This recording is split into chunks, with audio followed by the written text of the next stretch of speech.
हमारे पास तो है नहीं बादाम का दूध पिलाने को, हमारे पास तो है नहीं बड़ी बड़ी गाड़ियों में 5,000 10,000 रुपये महीना फीस देने को।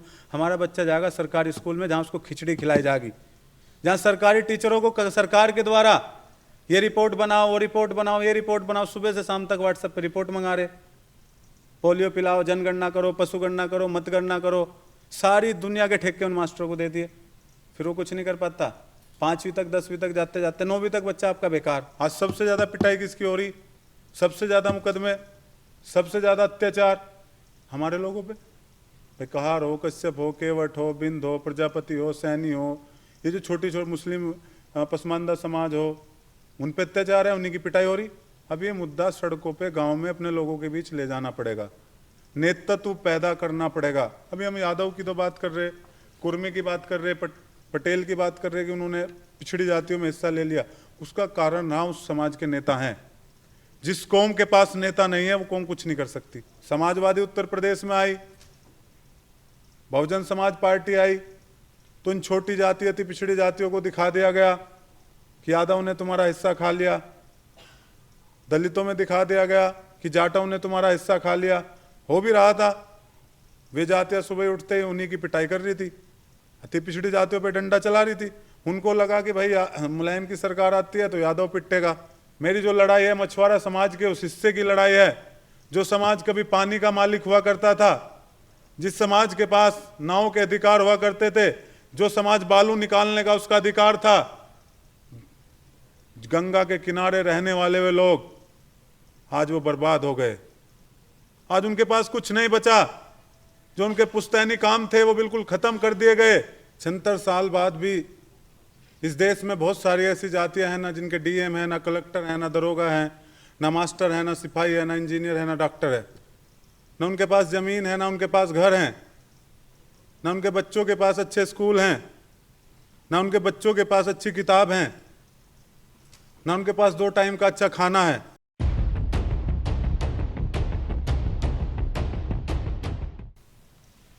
बहुत बहुत धन्यवाद।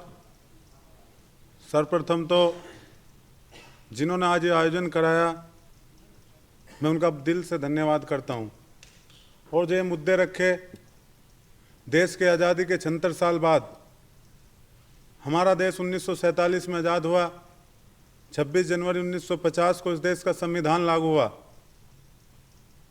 और जो आज सिस्टम चल रहा है, 76 साल बाद भी इस देश में बहुत सारी ऐसी जातियां हैं ना जिनके डीएम है, ना कलेक्टर है, ना दरोगा है, ना मास्टर है, ना सिपाही है, ना इंजीनियर है, ना डॉक्टर है। ना उनके पास ज़मीन है, ना उनके पास घर हैं, ना उनके बच्चों के पास अच्छे स्कूल हैं, ना उनके बच्चों के पास अच्छी किताब हैं, ना उनके पास 2 टाइम का अच्छा खाना है। तो जो आज ये कार्यक्रम रखा गया, जिन लोगों ने रखा, हमारे सुनील भाई और तमाम जितने जेएनयू और तमाम जो यहाँ पर लोग आए, मैं उनका धन्यवाद करता हूँ। क्योंकि यहाँ से आवाज़ चलेगी, फिर गांव जाएगी, सड़कों पर जाएगी। हम लोग, आपके बीच में थोड़ी सी बात बता दूँ, मैं 2005 में इंजीनियरिंग करने गया मुरादाबाद। इलेक्ट्रॉनिक्स कम्युनिकेशन से मैंने इंजीनियरिंग किया 2009 तक। 2009 तक जब मैं इंजीनियरिंग की तो उन 4 साल में मैंने देखा 1600 बच्चे पास आउट हुए। यानी इंजीनियरिंग कॉलेज में 1600 बच्चे थे। और मैं जिस जाति से आता हूँ, अति पिछड़ा उत्तर प्रदेश की एक जाति है, जिसमें कई जातियाँ अलग अलग नाम से जानी जाती हैं, जिसको मछुआ समुदाय कहते हैं। कश्यप, कहार, केवट, मल्लाह, निषाद, बिंद, धीमर, धीमर, बाथम, तुराहा, यानी अलग अलग नाम से बिंद है। पूर्वांचल में निषाद है। हमने देखा प्रजापति मोस्ट बैकवर्ड में, हमने देखा 1600 बच्चों में जो अति पिछड़ी जाति थी उनका एक भी स्टूडेंट नहीं था। क्यों नहीं था? क्योंकि उनके पास फीस नहीं थी कि वो इंजीनियरिंग कॉलेजों की फ़ीस भर दें। फिर मैं वहीं से सेलेक्ट हुआ, बेंगलोर रहा, हैदराबाद रहा। वहाँ जाकर देखा जो लोग नौकरी कर रहे थे उन ऑफिसों में, उनमें हमारा एक भी नहीं था। जो वहाँ मैनेजर थे, जो वहाँ बड़ी बड़ी पोस्टों पर लोग थे, उन पर हमारा एक भी व्यक्ति हमें दिखाई नहीं दिया। 2015 तक मैंने नौकरी की। 2015 में जब देखा कि किसी ना किसी को इस समाज के लिए आगे आना पड़ेगा लड़ने के लिए, तो मैं नौकरी से रिजाइन दिया, नौकरी छोड़ी और उसके बाद अति पिछड़ी जातियों के लिए लड़ाई लड़ना शुरू किया। हम लोगों ने लगातार आंदोलन चलाए और अभी जो आंदोलन हमारे चल रहे हैं, हमने पूरे उत्तर प्रदेश के सभी जनपदों में जाकर काम किया और सिर्फ उन जातियों के लिए हम लोग लड़ रहे हैं, कहार, कश्यप, केवट, मल्लाह, निषाद, बिंद, प्रजापति, पाल, नाई, जोगी, जिन जातियों को 76 साल में, मुस्लिम में पसमानदा जो जातियां हैं, हमारा कुरैशी हैं और सलमानी हैं, अंसारी हैं, सैफी हैं, जो जातियां हैं जिनको आज़ादी के इतने साल बाद भी आप उनके घरों में चले जाओ, हमने ज़मीन देखी है, हम लोग रोज़ गांव में ही रहते हैं इन लोगों के बीच, आप उनके घर में जाकर देखो 50-50 गज में 10-10 लोग रह रहे हैं। और जिन लोगों के साथ हमें पिछड़ी में जोड़ा गया, जिनके साथ हमें पिछड़ी में रखा गया, उनके 2-2 बीघे के घेर हैं, वो 2-2 बीघे में रह रहे हैं, उनके पास गाड़ी है, उनके पास साधन है। देश आज़ाद होने के बाद कालेलकर आयोग बना, मंडल कमीशन बना, मंडल कमीशन की रिपोर्ट 1992 में सुप्रीम कोर्ट के बाद लागू हुई, लेकिन रिपोर्ट लागू हुई, लेकिन उसमें कुछ ऐसी जातियां रख दी गई जो बहुत मजबूत थी। हमारे पश्चिम उत्तर प्रदेश में एक जाति है जाट। भारतीय जनता पार्टी की सरकार ने 2000 में राम प्रकाश गुप्ता मुख्यमंत्री, उस जाति को यादव, गुज्जर, ये जातियां, पटेल तो पिछड़ी में थी, और उत्तर प्रदेश में सन 2000 में पिछड़ी जाति में जाट को डाल दिया। 1995 में जब प्रधानी के चुनाव हुआ करते थे तो अति पिछड़ी जातियों के बहुत प्रधान थे, शामली, मुजफ्फरनगर, मेरठ, बागपत, इनमें। लेकिन जैसे ही जाट पिछड़ी में आया, सन 2000 का इलेक्शन हुआ, पंचायत चुनाव, सारी सीटों पर जहां पिछड़ी जाति का पर्चा आता है, मोस्ट बैकवर्ड, वहां पर्चा भी भर ले तो जीत नहीं पाता। अगर एक घर जाट का है उस गांव में और 1000 वोट अति पिछड़ी जातियों की है वहां पर, प्रजापति, पाल की, कश्यप की, कहार की, तो एक घर उस चुनाव को जीत जाता है और 1000 खत्म हो जाते हैं। ये 2000 के बाद भारतीय जनता पार्टी ने हमारे साथ किया। हुकुम सिंह ने, भाई साहब ने, सारे लोगों ने बताया कि सामाजिक न्याय समिति बनाई गई, राजनाथ सिंह मुख्यमंत्री थे, हुकुम सिंह की अध्यक्षता में कमेटी बनी, हमारे पश्चिम उत्तर प्रदेश के ही रहने वाले थे। उस कमेटी में 3 भागों में बांटा गया। उन्होंने बताया कि यादव, कुर्मी, गुज्जर और जाट ये पिछड़ी जाति का सारा हिस्सा खा रहे हैं, इसको 3 हिस्सों में बांट दिया जाए। लेकिन वो कमेटी आज तक नहीं, उसका रिपोर्ट नहीं लागू हुआ। जस्टिस राघवेंद्र कमेटी आई, जस्टिस राघवेंद्र कमेटी ने भी कहा कि यादव, गुज्जर, जाट, पटेल को 7% आरक्षण दे दिया जाए 27% में से, कोयरी, लोधी, सैनी, इन जातियों को 11% दे दिया जाए। और जो सबसे निचला तबका उन्होंने रखा, उनको 9% की अनुशंसा की कि इन जातियों में कहार है, कश्यप है, कुरैशी हैं, जो बिल्कुल नीचे जाते हैं, उनको 9% दे दिया जाए। अगर वो 9% हमको मिल गया होता तो हमारे बच्चे भी आगे बढ़ते हैं। अभी जो हम लड़ाई लड़ रहे हैं, हम लगातार जो लड़ाई लड़ रहे हैं, अभी हमने आंदोलन किया, मुजफ्फरनगर में पद यात्रा निकाली, उससे पहले भारत जोड़ा, मैं फिशरमैन कांग्रेस में प्रदेश अध्यक्ष हूँ, लेकिन मैं यहाँ कांग्रेस की बात नहीं कर रहा हूँ। मेरी जो लड़ाई है मछुआरा समाज के उस हिस्से की लड़ाई है, जो समाज कभी पानी का मालिक हुआ करता था, जिस समाज के पास नाव के अधिकार हुआ करते थे, जो समाज बालू निकालने का उसका अधिकार था, गंगा के किनारे रहने वाले वे लोग आज वो बर्बाद हो गए। आज उनके पास कुछ नहीं बचा, जो उनके पुश्तैनी काम थे वो बिल्कुल खत्म कर दिए गए। बड़े बड़े माफिया करोड़ों करोड़ रुपए का बालू निकाल रहे हैं, वो किसका हुआ करता था? वो हमारा हुआ करता था। लेकिन हम लोग अपने लोगों को नहीं बता पा रहे हैं कि भारतीय जनता पार्टी हम सामंती लोगों को दे दिया गया। तो हमारी लड़ाई है, जो पुश्तैनी काम हमारे हुआ करते थे वो हम लोगों को फिर से मिलने चाहिए। हम 6 मांग को लेकर लगातार आंदोलन कर रहे हैं। रोज हम गांव में ही रहते हैं, लगातार हमारे आंदोलन चल रहे हैं। बहुत जल्दी संसद का भी घेराव होगा। हम 6 मांग है। पहली मांग है हमारी, जो आपने रखा है उसी को जोड़ते हुए बताते हैं। पहली प्रमुख मांग है, जो इस समय ज्वलंत मुद्दा भी बन गया है। ये मांग हमने उठाई थी, राहुल गांधी जी जब भारत जोड़ो यात्रा में मीटिंग हुई थी, उस समय राहुल, राजभर भाई, सब लोग हम लोगों ने रखा था राहुल जी के सामने कि जातिगत जनगणना जरूरी है। तो पहली मांग है कि देश में जातिगत जनगणना हो और एक शर्त के साथ हो।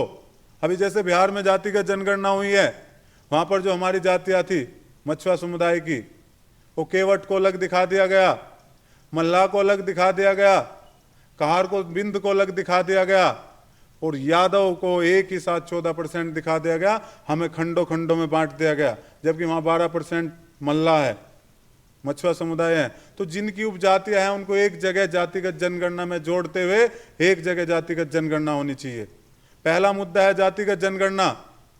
दूसरा मुद्दा है आबादी के हिसाब से, ये जो 27% की बात चल रही है, जितनी आबादी हो उतना आरक्षण हो और इसका बंटवारा हो। पिछड़ा अति पिछड़ा अत्यंत पिछड़ा कोई सी कहना, हमारे भाई ने कहा था कि कोई भी कमेटी के हिसाब से आप उसको लागू कर दो। जैसे रोहिणी आयोग बना, 13 बार एक्सटेंशन हुआ, ये भारतीय जनता पार्टी जिनके नाम पर सरकार आई। अब हम लोगों को ब्लेम लगता है अति पिछड़ी जातियों पर कि भाजपा का कोर वोटर है, वास्तव में इस समय हो भी रहा है। उसका कारण पिछली सरकारें भी रही है जिन्होंने देश में इतने साल तक राज किया, क्योंकि समाजवादी उत्तर प्रदेश में आई, बहुजन समाज पार्टी आई, तो इन छोटी जाति अति पिछड़ी जातियों को दिखा दिया गया कि यादव ने तुम्हारा हिस्सा खा लिया, दलितों में दिखा दिया गया कि जाटों ने तुम्हारा हिस्सा खा लिया। हो भी रहा था, वे जातियां सुबह उठते ही उन्हीं की पिटाई कर रही थी, अति पिछड़ी जातियों पे डंडा चला रही थी। उनको लगा कि भाई मुलायम की सरकार आती है तो यादव पिटेगा। हमारी तरफ है, मैं तो चुनाव लड़ा विधानसभा का, मैं देखा जब मैं चुनाव लड़ रहा था तो हमारी जाति के लोग अति पिछड़ी क्या कह रहे, भाई भाजपा को क्यों वोट दे रहे, कहने लगे इसमें हम सुरक्षित हैं।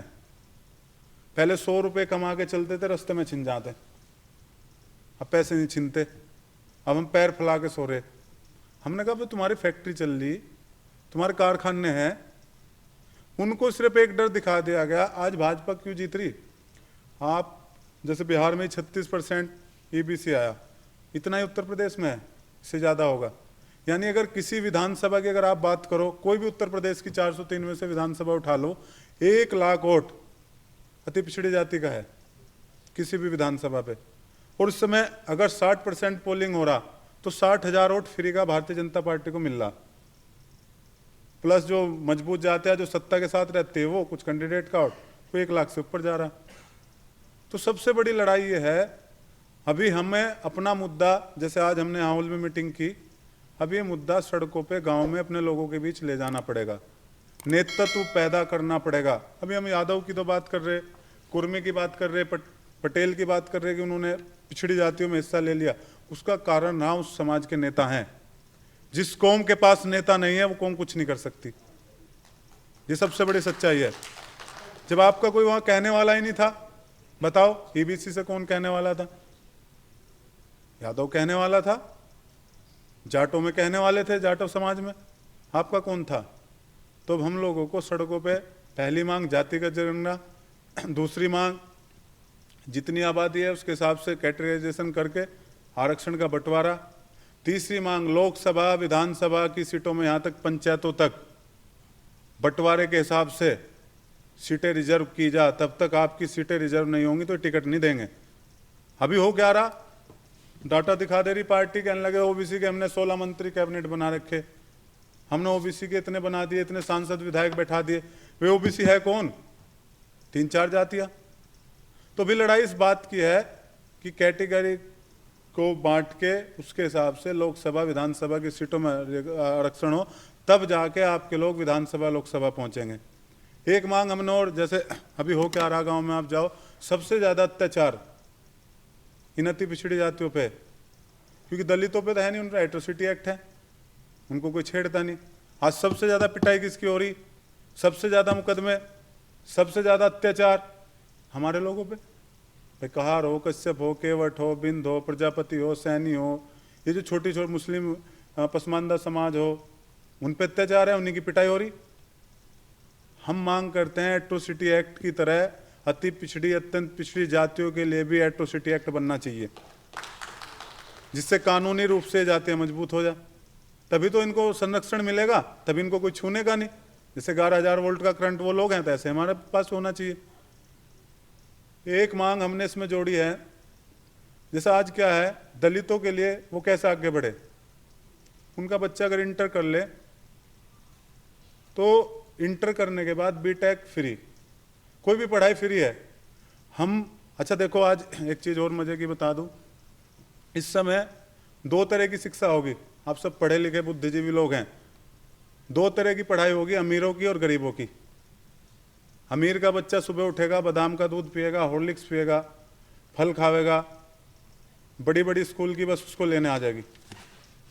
ठीक, बड़ी बड़ी स्कूल की बसें उनको लेने आ जाएगी, बड़े बड़े स्कूल इंग्लिश मीडियम में जाएगा, सुबह से शाम तक टीचर उनका ध्यान रखेंगे, होमवर्क डायरी में लिख के आ जाएगा, फ़ोन में आ जाएगा, वो सब करा दिया जाएगा। एक महीने में पेरेंट्स मीटिंग होगी, माँ बाप को बुलाया जाएगा कि आपका बच्चा सब्जेक्ट में तेज है, इसमें कमज़ोर है, जिसमें कमज़ोर है उसका ट्यूशन लगा दिया जाएगा, वो बच्चा तेज चलेगा। दूसरी तरफ हमारी अति पिछड़ी और पसमानदा और जो अति दलित आपने कहा, इनके बच्चे हैं, हमारे पास तो है नहीं बादाम का दूध पिलाने को, हमारे पास तो है नहीं बड़ी बड़ी गाड़ियों में 5,000 10,000 रुपये महीना फीस देने को।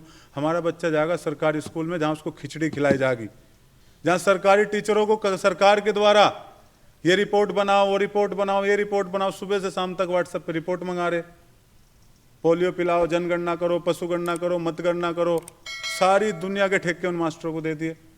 फिर वो कुछ नहीं कर पाता। 5वीं तक 10वीं तक जाते जाते 9वीं तक बच्चा आपका बेकार, 10वीं में 70% बच्चे फेल होके घर आ जाएं, 30% बच्चे इंटरमीडिएट में पास हो जाएं। अब आए 30% जो इंटरमीडिएट करें, अब उनके सामने चुनौती, बीटेक करेंगे तो कहाँ से पैसे आएंगे, टेक्निकल कोर्स में कहाँ से। फिर वो बेचारा सोचता है कि चलो भाई ग्रेजुएशन कर लीजा, जाके कहीं दिल्ली में बड़े बड़े शहरों में कोचिंग कर लेंगे जिससे सरकारी नौकरी लग जा। अब समस्या यहाँ आ गई, आपने तैयारी करी, आपके बच्चे ने उसी पेपर को एग्जाम को देने के लिए वो बच्चा आया जो बादाम का दूध पी के आया था, उसी को आपका बच्चा दे रहा, तो कौन क्वालिफाई करेगा? यार एक को कार दे दो, एक को पैदल दौड़ा दो और 10 किलोमीटर दौड़ लगवा दो, 2 किलोमीटर ही लगवा दो, कौन जीतेगा? तो समस्या इस बात की, अगर रेस लाइन हो तो सबकी बराबर हो, साधन हो तो सब पे बराबर हो। तो हमारी मांग यही है कि जैसे दलितों के लिए शिक्षा का अलग बजट बनता है देश में, ऐसे अति पिछड़ी अत्यंत पिछड़ी जातियों के लिए शिक्षा का एक अलग बजट बनना चाहिए देश में, जिससे हमारे बच्चे हायर एजुकेशन में और शिक्षा में आगे बढ़ सकें। अंतिम मांग, जो पुश्तैनी धंधे थे, जैसे बहुत सारी जातियां कारीगर जातियां हैं, बहुत सारे जैसे कुम्हार हैं, हर ये छोटी जाति कारीगर ही हैं, अपना काम ही कर रही है, इनके पास और कुछ तो है नहीं, वे काम छिन चुके, आधुनिकता इतनी आ गई। अब हमारे यहाँ पश्चिम उत्तर प्रदेश में हमारे कश्यप समाज के लोग गुड़ बनाते हैं, सबसे ज़्यादा गुड़ हमारे पश्चिम उत्तर प्रदेश में, और कोल्लू जो लगाते हैं कश्यप समाज के लोग हैं। वहाँ आप जाके स्थिति देखो, पूरा परिवार उनका उसमें लग रहा, पूरा जानवर की तरह मेहनत कर रहे। सरकार ने बिजली इतनी उनके लिए महंगी कर दी, आप जाके देखो पूरे सीजन में 20,000 50,000 रुपये नहीं कमा पा रहे और पूरा परिवार लग रहा।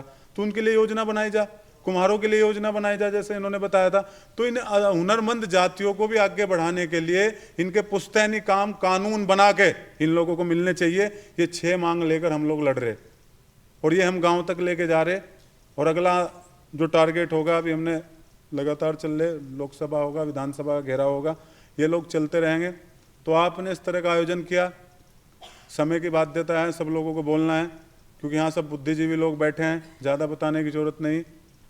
जिस कौम के पास, जैसे हमारे जो नेता हुए, थोड़ी सी बात उन्होंने उठाई, भाई कर्पूरी ठाकुर जी हों, जितने भी लोग थोड़े थोड़े हुए उन्होंने उठाई।